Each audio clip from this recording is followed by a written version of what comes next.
પરેશાન નહીં કરું. મમ્મી, હું તને ઘરકામમાં મદદ કરીશ. મમ્મી, હું તારો પ્રતિબિંબ બનીને રહીશ.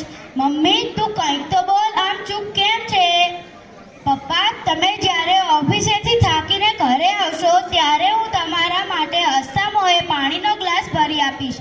હું તમને કોઈ વાતમાં પરેશાન નહીં કરું. હું તમને કોઈ વધારાનો ખર્ચ પણ નહીં કરાવું. હું સરકારી શાળામાં ભણીશ, જાતે મહેનત કરીશ. મારે કોઈ વધારે સગવડ કે ટ્યુશનની જરૂર નથી. પપ્પા, તમે કંઈક તો બોલો, આમ ચૂપ કેમ છો? દાદી, મને ખબર છે તમારે દીકરો જોઈતો હતો, કુળદીપક. હું તમારા કુળનું નામ રોશન કરીશ. દાદી, મને ખબર છે તમે એક સ્ત્રી છો, મમ્મી પણ એક સ્ત્રી છે, તો મારી સાથે આવો ભેદભાવ કેમ?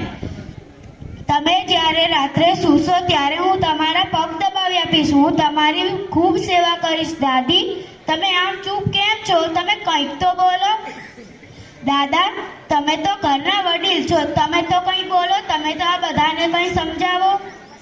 તમે જે ભગવાનના મંદિરે જાઓ છો તે ભગવાને બનાવેલી આ સુંદર દુનિયા મારે જોવી છે. મારે ખુલ્લી હવામાં શ્વાસ લેવો છે. મારે પક્ષીઓના મીઠા ગીતો સાંભળવા છે. મારે મારી માના ખોળામાં આરોટવું છે. મારે પણ દાદીના મોંએ સરસ સરસ વાર્તા સાંભળતા સૂવું છે. દાદા, કંઈક તો બોલો, આમ ચૂપ કેમ છો? બચાવ.